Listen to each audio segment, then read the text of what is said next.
Okay, so good evening everyone and welcome. My name's John Wright. I'm doing tonight and the following 3 weeks. I guess the main focus in terms of new service with the focus on developing compassion and extending that to another mental attribute called bodhicitta, which I won't define today, but that'll come up later. Now first of all, is anyone who's brand new here at all? Okay, a couple of you, okay. Extra special welcome. So I must admit I was sort of sitting here quietly because as usual, it's sort of a busy day, you're at work. I've had to do some shopping, go home, cook and obviously do a little bit of thinking, getting my mind in the right space for being here tonight. And on the road, driving here, there seemed to be a whole bunch of cars did crazy things in front of me, whether it's pulling out in front of me and doing U-turns and goodness knows what. So there was lots of opportunity to arrive with an unsettled mind. And what I find with this place, because I guess you've had some very, very highly realised lamas here in the past and meditators, and lots of people have come here to meditate and to calm their mind, it's sort of got that energy or ambience. So I must admit I was just sort of sitting here, just allowing my mind to settle down and to sort of drop more into a sense of stillness and let go of some of that busyness. And it sort of reminded me of yesterday, because actually yesterday there was a one-day course on, and I had to skip out sort of midway through the afternoon. So one of my daughters was playing in a concert at the Hamer Hall, and I sort of drove part of the way home, hopped on a train. The train was fine, got out at Flinders Street, and Flinders Street, it's a little bit seedy, and I was sort of walking towards Hamer Hall, and I didn't know it. I mean, there's a thing called the clocks or something, as you head towards Hamer Hall, that last bit of Flinders Street station on your right. And it's full of guys probably in their 40s, 50s and 60s. The tables are chock-a-block full of beer. And look, they're not out of control or crazy, but it was an energy I didn't feel comfortable with. It was so different to having been here all day. And I could just sort of notice the influence of my mind.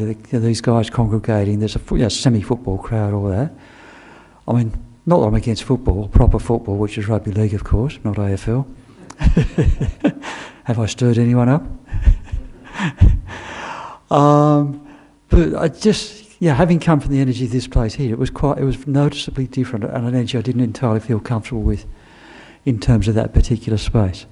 So I think here, coming here, we do come to a special space, and it allows us to let our minds settle down a bit, to let go of some of the busyness or the anxiety or the stress of the day, and to relax a bit so we can open up and develop a little bit more clarity and sort of wisdom and insight, and also open up our heart a little bit as well.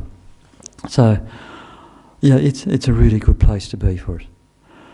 Now, as human beings, especially being born in Australia, we've had lots of opportunity for success. Right? We live in a very sort of fortunate, sort of relatively affluent country. We've got access to good education, access to good health. We've got the potential, in terms of the effort we put in, the support we get, for example, to develop a reasonably good career and develop quite good material success, gather some sort of reputation amongst our friends and people we work with. To have a reasonably nice car, have good clothes, live in a house where we've got adequate comfort. So we've got stoves in the house, we've got refrigeration to preserve our food, we've got heating, cooling, we've got our TV, we might have our Netflix subscription as well. All those sorts of things. So we have spent quite a bit of energy in our life sort of building those things up and building up the success of our life and those sorts of things. And look, we do need to be comfortable, we don't want to sort of live a life of hardship in any shape or means, but the thing is, all the success we build up in this life, when this life is finished, it doesn't go with us. It gets left behind. So, for example, my tools I have in the garage at home, someone else is going to own those. The books I have in my bookshelf at home, someone else is going to own those. The clothes I wear, they'll go to the op shop, although my kids will look at some of my clothes and chuck them out, as will my wife for that matter. But they'll all go to someone else. What's in my bank account will go to someone else. It's the sort of thing that's not a lot of use.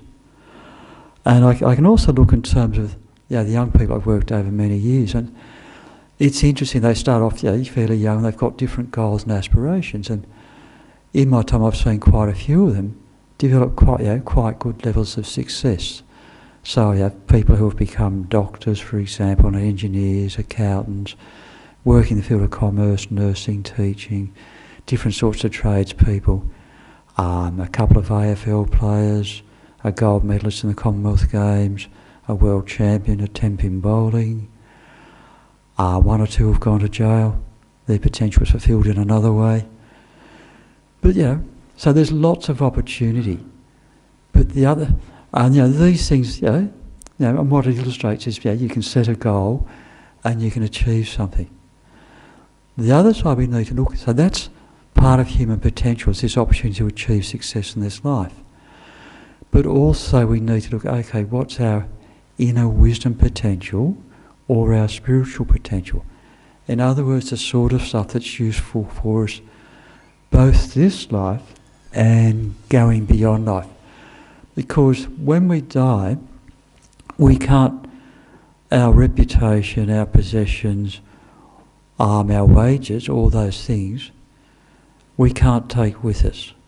What we take with us are the imprints that we've left on our mind stream. The mental habits or qualities that we've built up, they provide an imprint in our mind stream, and the various actions we've done in terms of what we've done with our body or our hands, what we've done in terms of our speech, and what we've done in terms of the actions of our mind. Those things leave imprints on our consciousness or mind stream, and that's what we take with us.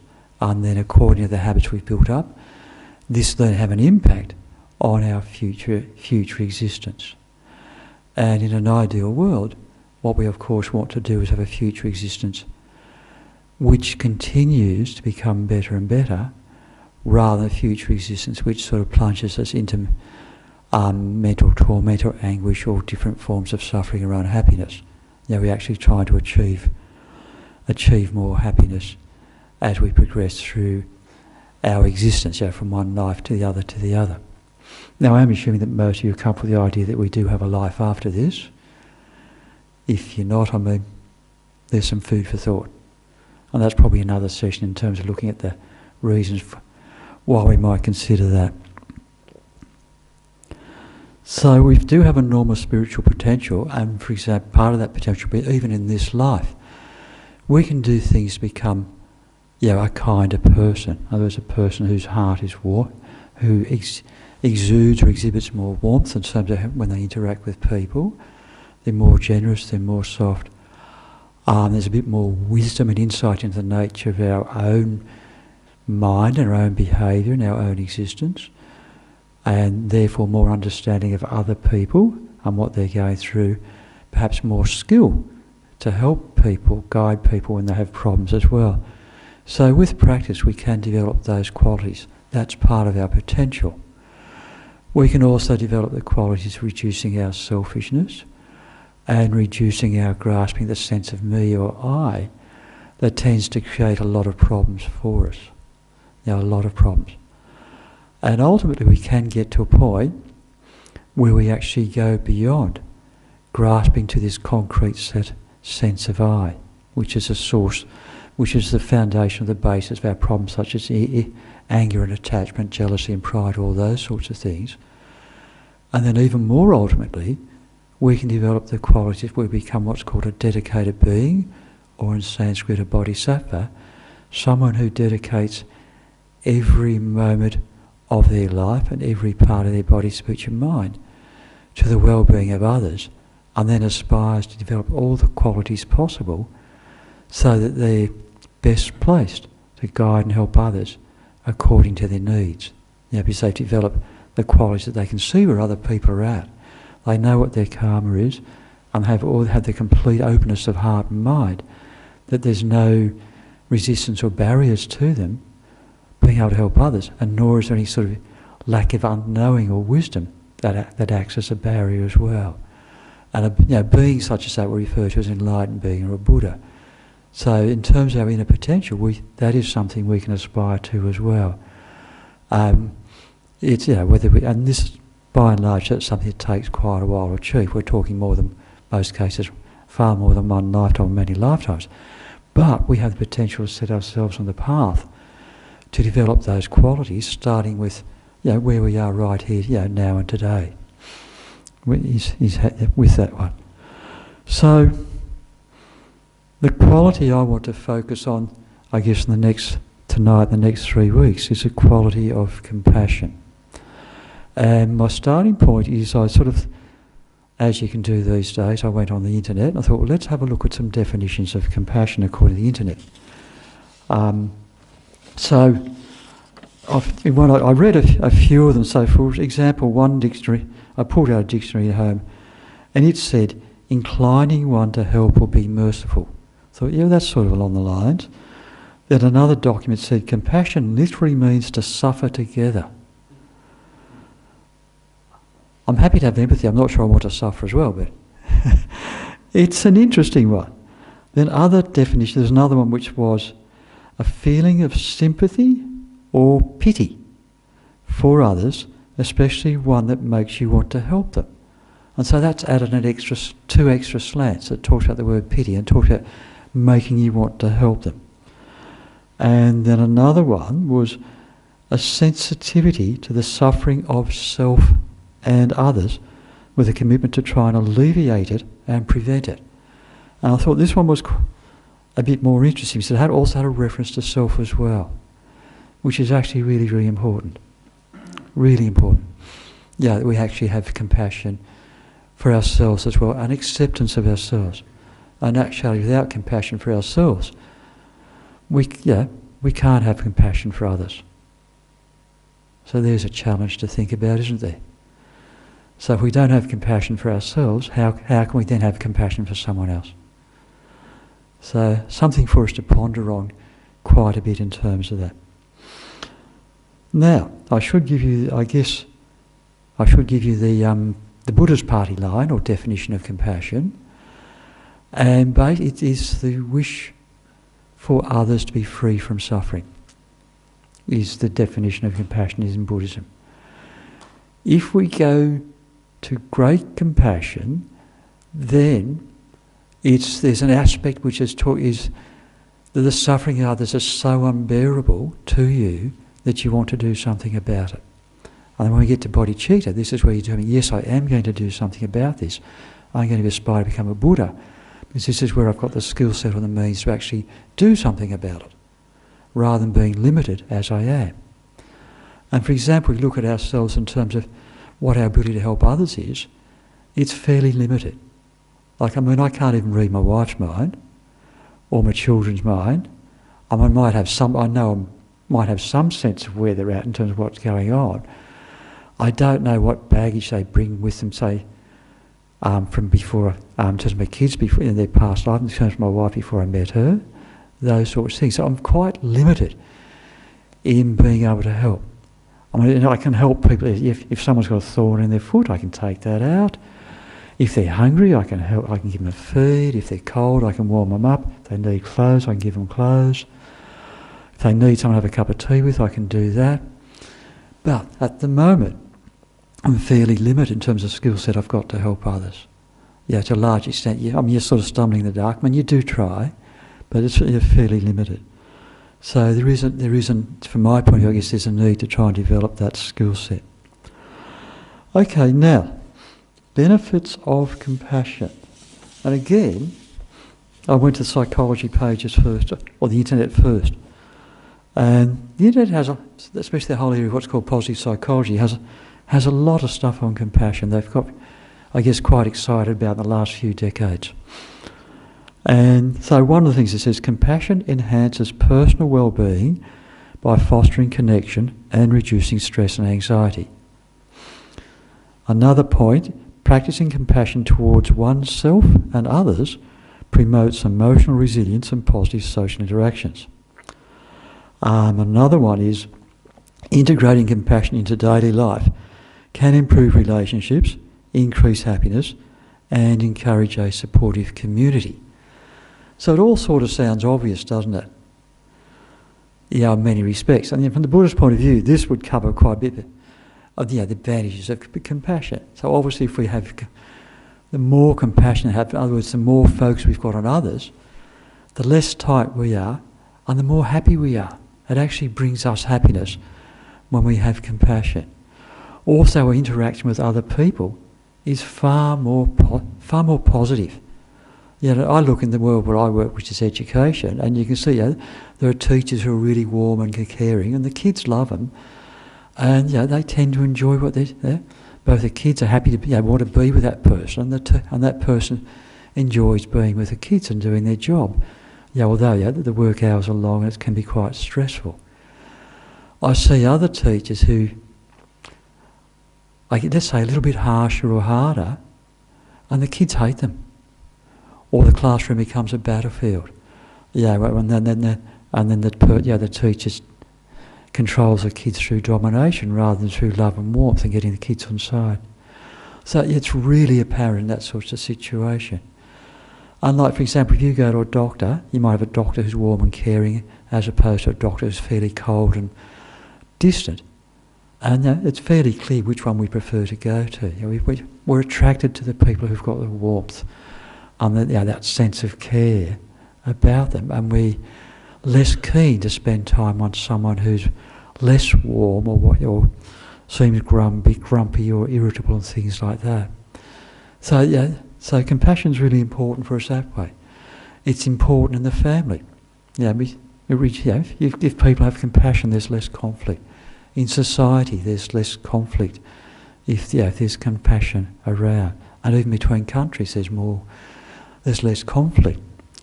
And of course, we can really see the opposite of a lack of compassion sometimes. And I must admit, because I've been thinking about this for a little while, I went to a school reunion a couple of years ago, and this is more than 50 years since I'd left there, so you can work out how old I am. But what was interesting was the guy that showed up, and the wife of one of the guys that I went through, this is boarding school that way, so it was just not quite Lord of the Flies environment, but it was somewhat intense in terms of how things happened in those days, because this is the 1960s. There was one boy who was feared, would be the best way to describe him. He wasn't physically imposing, but there was something about it that people were afraid of him. And what was interesting, more than 50 years later, the wife of one of these guys says, "What's this guy doing here?" He was hated. What's he doing here? I was really, that animosity, she wasn't at the boarding school. She'd been in a normal school.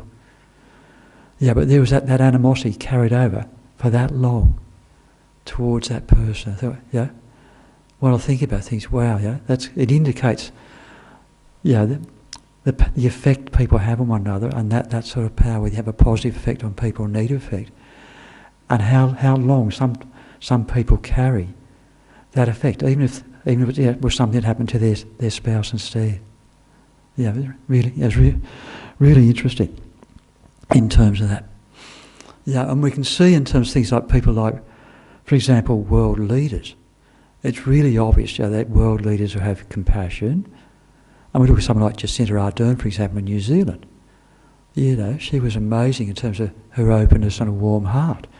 Many situations, and how she responded, especially that sort of Christchurch massacre, how she responded in that situation. And then we get other world leaders who are out waging war, killing people, trying to win, creating so much suffering and misery and unhappiness to countless people. And their names will go down in history for a long time and be hated for a long time. So,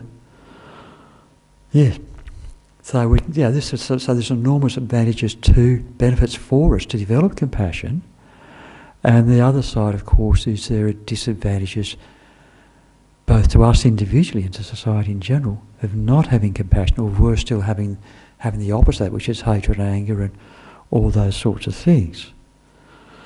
Now, I've just got a little quote here from His Holiness Dalai Lama, and he says, "If you want others to be happy, practice compassion.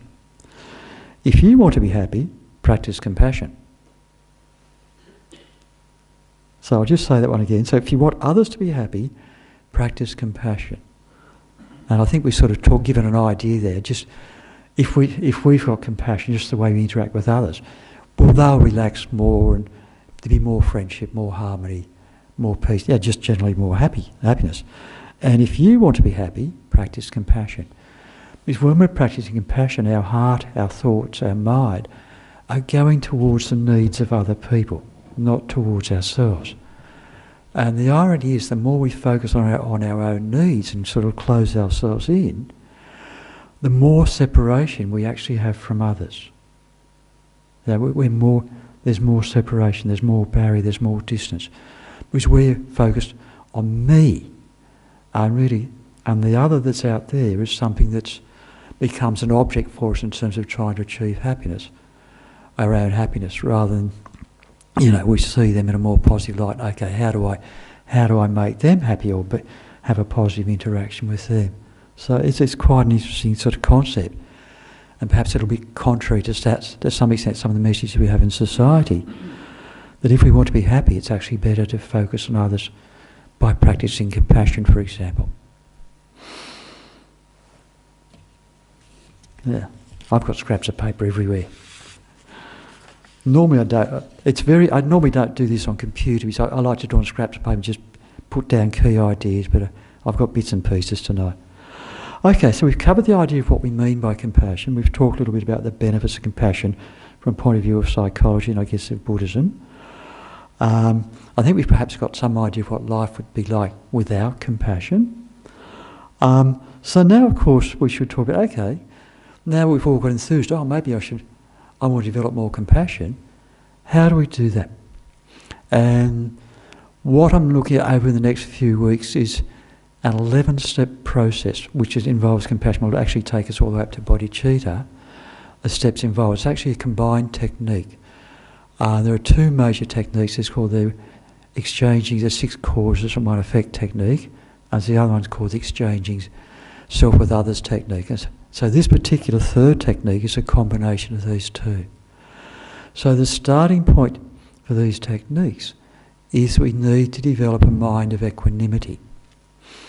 Right, so it's a little bit like when we're gardening. We need to create the right environment or the right space to do our gardening. So we've got to clear out the rocks and the rubble, we've got to clear out the weeds, we have to cultivate the soil, we have to sort of put the right fertiliser and nutrients in, add adequate moisture, etc.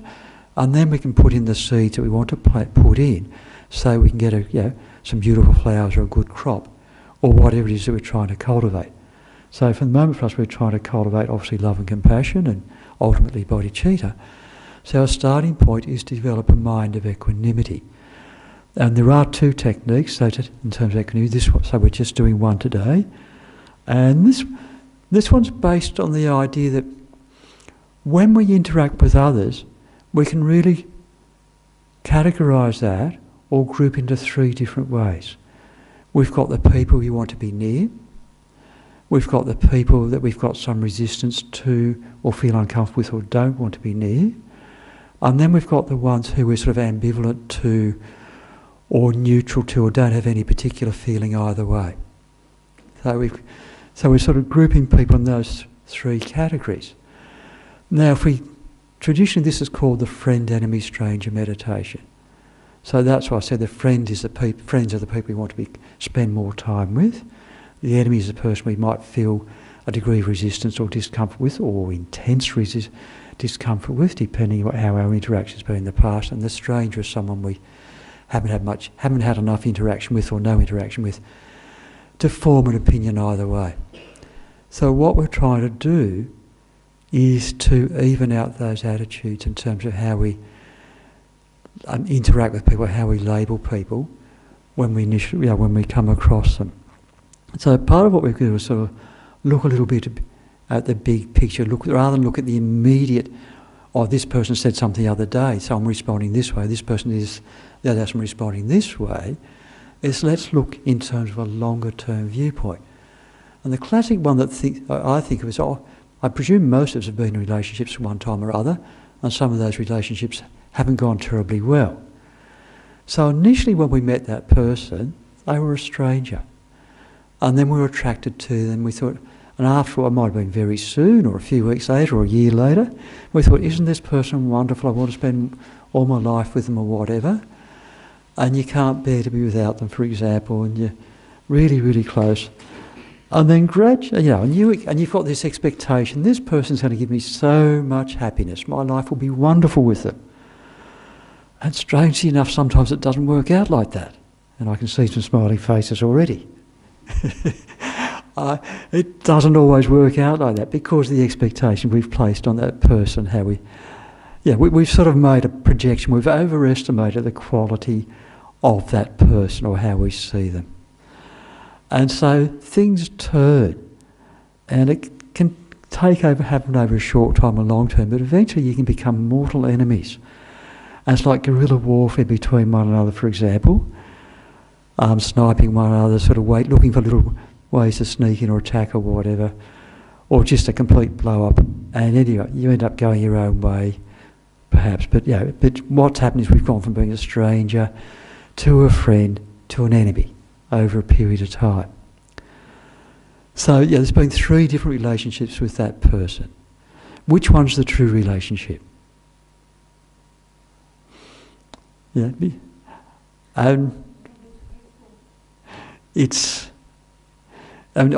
in reality they're all not quite correct because we viewed that person through our own filters, our own view of the world. We've judged and evaluated them that way, and what's happened is as they've done different things, we've changed our view of that person.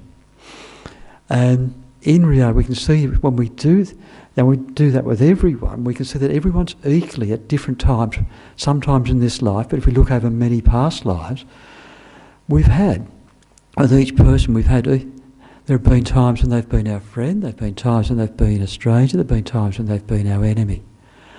And so, based on that idea there, what we're trying to do is develop an attitude of equanimity towards all people, that they're equally been in the past. If we keep going back and back and back and back, they've both equally been our friend, enemy, stranger. So really we should try and hold them all as equal. Now we don't want to push them away because remember ultimately we want to develop love and compassion. But the basis is we need to remove the wrong conceptions. The grasping at the person as an enemy, or the grasping as a person as a friend, or the grasping as a person as a stranger is what we're trying to do.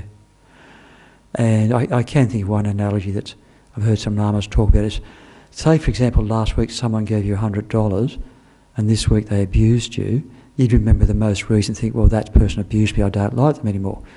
If there was another person that last week abused you, then this week you said, oh here's $100, that person who's just giving you $100, you're more likely to like them. But in reality, both people have done exactly the same thing to you in that past week. But what's happening is, what's foremost in our mind or awareness of that person is the most recent event. So what we're trying to do now is have a more open attitude or view of each individual person, so that we're looking from the point of view of events over a long period of time, some of which we can remember, and there'll also be some that we can't remember. What we also need to do is when we start investigating and look at, the people who are my friends, my enemies, we need to look at, what is it in my mind that caused me to label this person a friend or caused me to label this person an enemy? Right? And there's going to be something in our mind that has caused us to do that. And it'll be primarily it's going to be based on recent events. And we need to say, was that labelling of that person actually true? Is this person truly an enemy, or is this person truly a friend? It's a label that we've put on the person. They're a person trying to live their life just like we are, trying to find happiness. There's no difference there. So there's a couple of things here for us to think about. One is how we're labelling people. Now, what's the reason I label this person as a friend or an enemy or a stranger? And just this fact that over a long period of time, in reality, we've experienced all those 3 levels of relationship with each individual. Now, I've talked a lot. Now it's time for us to do some meditation. So what I'm going to get you to do we're going to go through this friend-enemy meditation, so I'll guide it for you.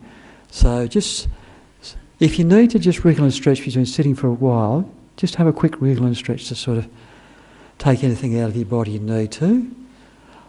Make sure you're comfortable, but the main thing is that you've got a straight back. The rest doesn't matter as much. So a straight back, and it'll get you to almost close your eyes, not close your eyes completely, otherwise you might doze off, which would also be okay. It's restful to sleep in here, and I've done that many times, unfortunately. And we'll just focus on a breath, maybe for about half a dozen breaths, counting them in and out, just to sort of settle our mind a fraction. So when we breathe all the way from the tummy in and out. We're not trying to force the breath, we're not trying to regulate the breath. And what will happen over time as our mind settles, that our breath will settle as well. So just breathe in and then breathe out. Breathe in, breathe out.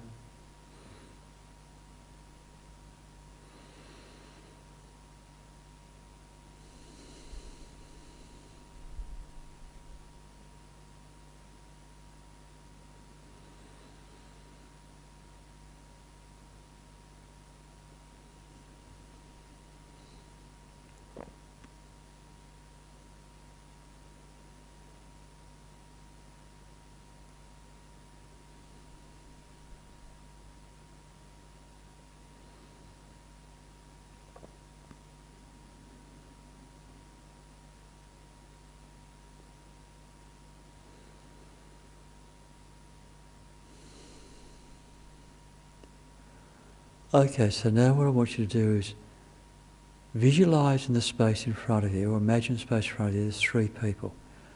One of those people is someone you view as an enemy, or someone you've got dislike for, or someone you are uncomfortable with. Someone who's a stranger, in other words a neutral person. And someone who's a friend or you feel close to and you want to spend more time with.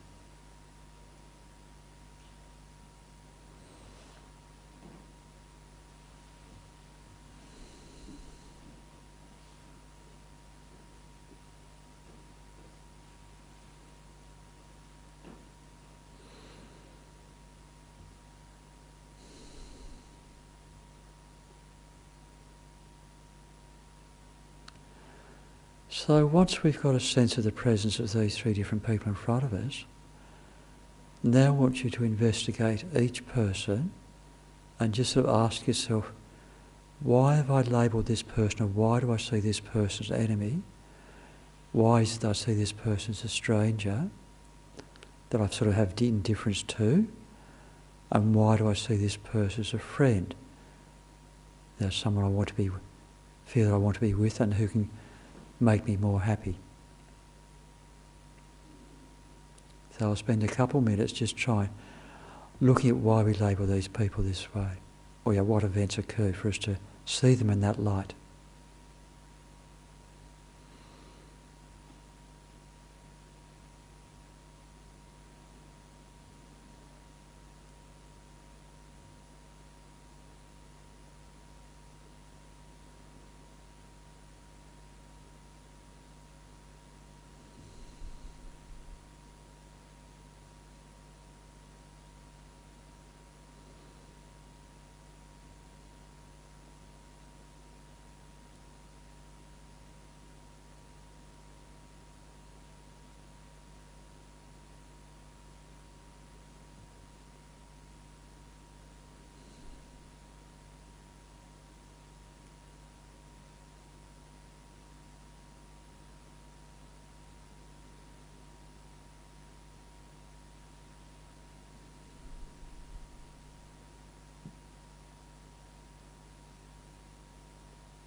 So now with each one of these people, just contemplate the idea that over periods of time, it might have even happened in this life, or over a long period of time, there have been periods where our friend has been a stranger and has been someone we've disliked or has been an enemy. A stranger is someone we've been close to in the past and also averse to in the past. And the friend is someone has been an enemy in the past or a stranger. So for each one of the three that's in front of us, just go through the other two aspects that they are currently not, and try and develop this sense that over time, each one of these people has equally been my friend, has equally been my enemy, has equally been a stranger to me.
So now within our mind, just extend this concept of friend, enemy, stranger. So the three people in front of us who we have mentally projected or labelled as friend, enemy and stranger, this is exactly the same to every single living being that we interact with or ever come in contact with or who are yet to meet. Every single living being has equally in the past been a friend to us, a stranger to us, an enemy. So do your best sort of contemplate that thought, and when you get some feeling for it, just to stop the contemplation, hold that feeling or sit with that feeling as it once it arises.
Okay, so when you're ready you can open your eyes. So obviously today what we've tried to do is, within ourselves, develop a sense of equanimity towards others, where we're more able to interact with others, having less projection from our side on them as a friend, enemy or stranger. And next week we'll focus on recognising the kindness of others as a starting point to developing love and compassion. Now, any questions from anyone? Or comments?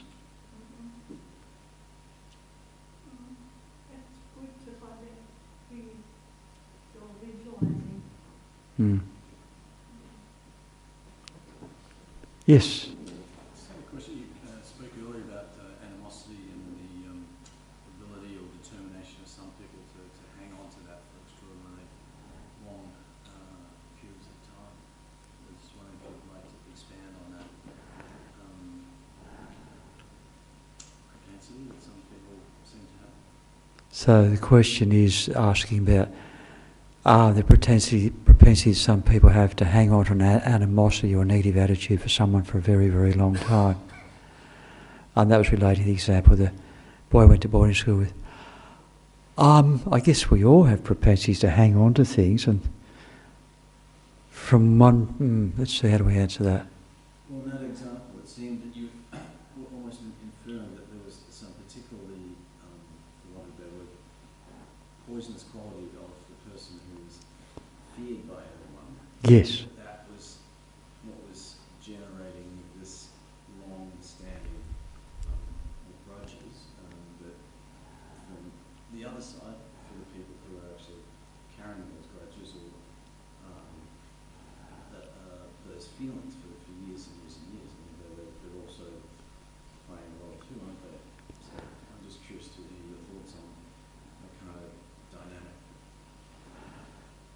Well, look, all of us hold on to have memories of things, which can be, a memory of an emotion we experience with a person, or a memory of an event or something like that. And from a Buddhist point of view, it relates to attachment.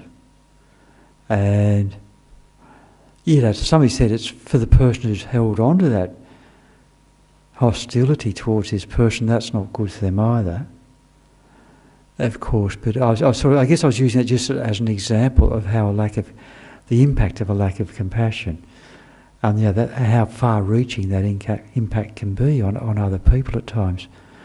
And of course, that's just a small example. We look at people who've undergone trauma because of how they've been treated. That's a very, very clear example of how something can stay in a person's subconscious or conscious or in their body, etc., for a long, long time until it's dealt with. And for me, I think part of the process to deal with it, one, you've got to recognise you've got that hostility or trauma there, and especially if it's been induced by another person doing something harmful to you. To heal yourself, you've got to be able to let go, and part of that is actually develop compassion both for yourself but also forgiveness for the other person. And it's not condoning what they've done in any shape or form, but for your own healing, you've got to have forgiveness for that person and be able to let go of it. Otherwise, you're a victim of that trauma until you're able to let go. It's how do we say, it's dominating your life in some respect. And I guess from that point of view, we can say you are a victim in that situation. Really, we want you to be able to process that experience, as terrible as it was, but part of that processing that experience is, one, to accept, yes, this has happened to me, but secondly, to actually sort of have forgiveness for that person who's perpetrated that on you. Now, of course, that may not be very easy at all. And from a Buddhist point of view, this also takes us into the realm of karma. For example, if something's happened to you, there's been a cause. And you cannot experience result without having created a cause. There's got to be something that's happened in the past, and we're looking using a past life, which is something we can't remember, that has contributed to the evolution of that situation. We're not saying if someone is abused in this life, we're not saying, well, look, that's your karma and we can wash our hands of it or be cold-hearted that way, because often in society there are processes we can put in place to try and stop those things happening. Because for karma to ripen, there are cooperative causes as well. It's just when you grow a seed, you need fertiliser, you need sun, warmth, you need water, all that sort of thing. So in the situation of someone doing something terrible to someone, often, you know, in our society or individuals, there are things we can do to prevent that or try and reduce it. But all the same, if it does happen, that person's still got to deal with that trauma and get their life, get themselves to a point where on the inside they've been able to deal with the process and they've experienced a deep level of healing, so it's no longer colouring their life, if you like, or leaving it, I can't think of the right word there, just leaving a bad taste or a bad energy in their life. There's still that sort of inner pollution from that event that they need to sort of, has to be purified or cleared away. You know, there are, obviously the meditations on love and compassion can be very, very powerful in terms of doing that. And also, yeah, Tibetan Buddhism does have some very powerful purification practices as well. That can be done to help with that too.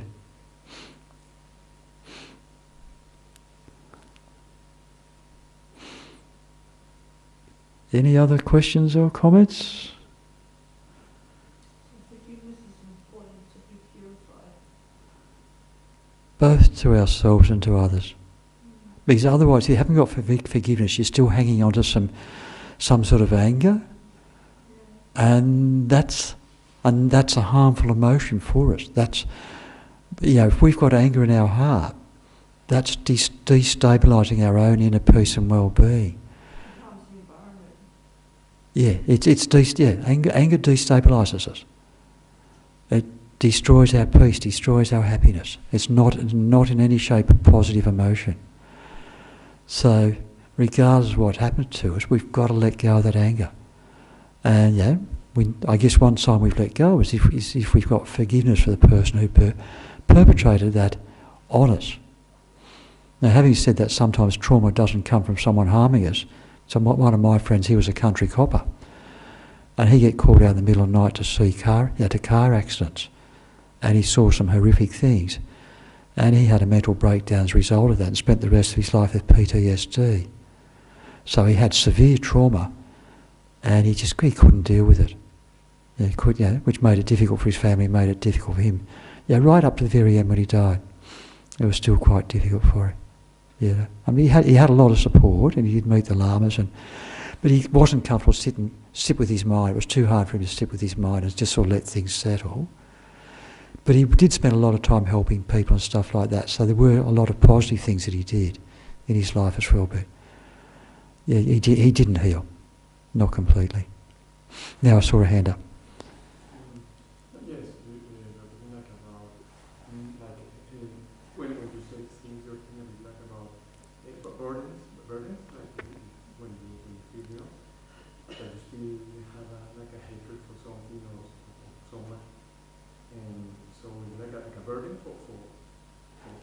Is it the hatred to burden? Is he using the word burden? Like a burden, yeah, you're right. It's an inner burden, or it's a millstone that we're carrying. Yeah, exactly. That's something that you release that burden? Yeah, so it's a matter of releasing and letting go, of that burden. How can okay. And my question is, so how can you, through meditation, for example, how can you, get that done, or try to yeah. Okay, so if we're talking about the burden of anger, or just a burden of hatred, or hatred, they're fairly similar. Resentment, okay. They all sort of come from the same space. Okay, obviously we have to look at what are the opposite emotions to anger, hatred, resentment, and that's love and compassion. So the more we can develop love and compassion, the more we can reduce that hatred, that anger, resentment, and it'll take time. It's not going to happen with one meditation. It's something we have to do again and again and again.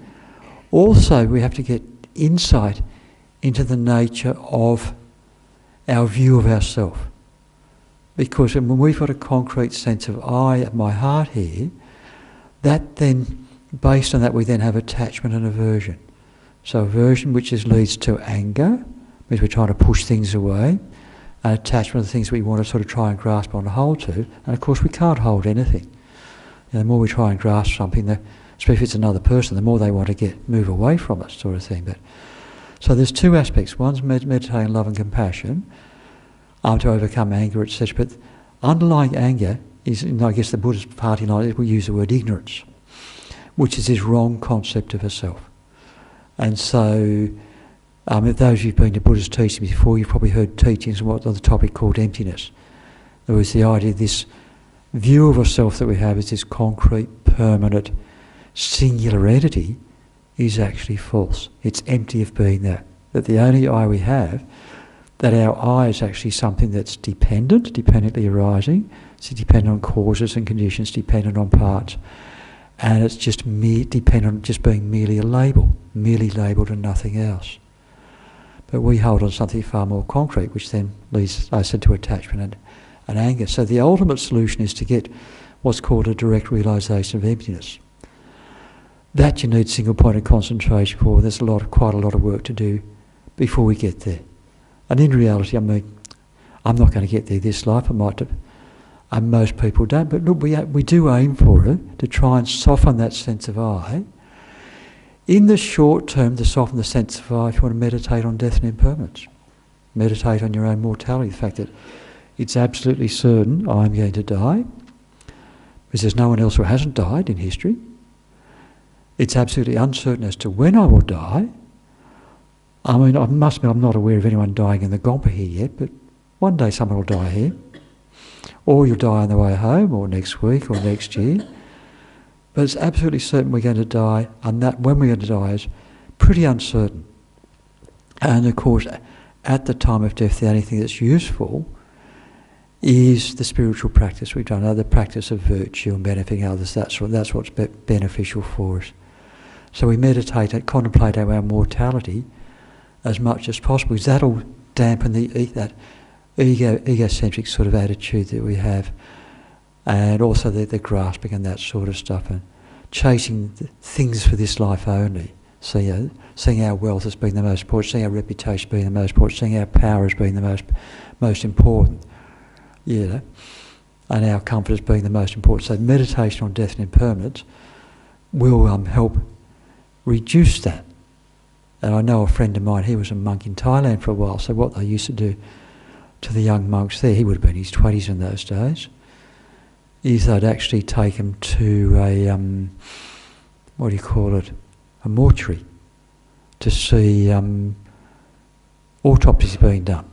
And he told me a story, they had a gorgeous young woman being cut up in front of them. And so when you see that, your desire for the young lady when she's being cut up is diminished somewhat. Well, actually probably diminished a lot. It means there's a corpse being cut open and you see all the innards, and it's not terribly appealing. And of course the other thing, of course, is, my body's like that as well. Or I remember one of my teachers was also Geshe Doga's teacher, Geshe Nawandagi. When he was probably a young man, his friends, this is in Lhasa in Tibet, one of his friends died. And so what in Tibet, one of the cultures was that you do what's called a sky burial. So you take the body up to a high place, you'd have people who would cut up that body into small pieces, grind up the bones and feed it to the vultures. So as a monk he went there and they were doing pujas and prayers for this person who died. But he saw that. And he said that affected him very strongly. He actually said he couldn't eat meat for 9 months after that. And Tibet wasn't a place with a lot of veggies either, or fruit and veggies. So there's lots. So that sort of experience will, can help to reduce your sense of I and ego. But it's a temporary solution. The ultimate solution is meditation on emptiness. And even just, who am I?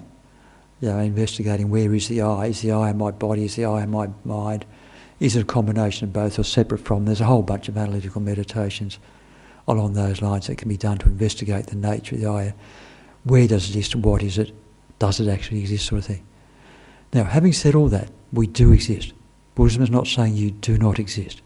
It's just saying that the way you view yourself as existing is wrong. Is absolutely wrong.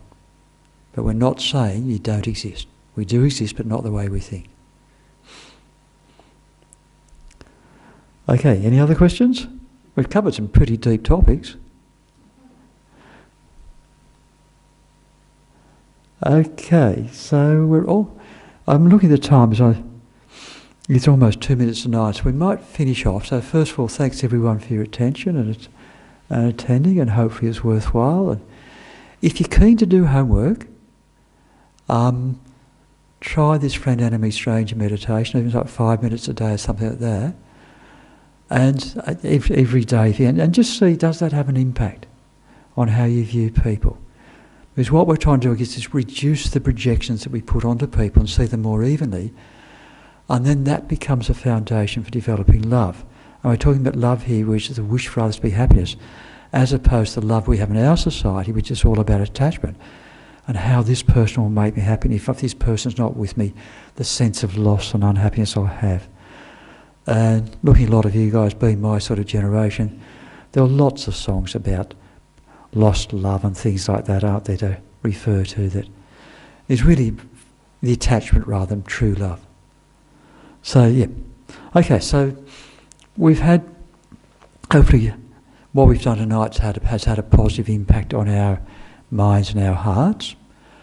And so that positive energy that we've made tonight, that's dedicated, that it becomes a cause for us to develop the qualities of love and compassion with ourselves, to progress or travel on the path so ultimately we are more able to benefit and help others with the ultimate goal of becoming a fully awakened or enlightened being.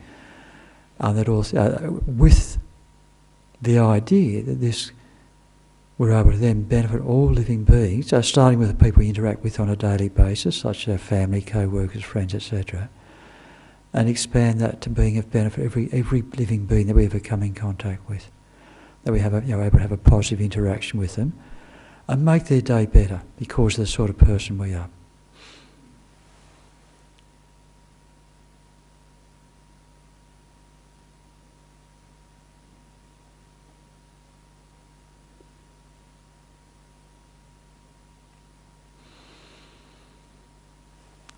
Okay, thank you everyone. If you get a chance to make it next week, I'll be here next week. As long as I'm alive. Or not too sick.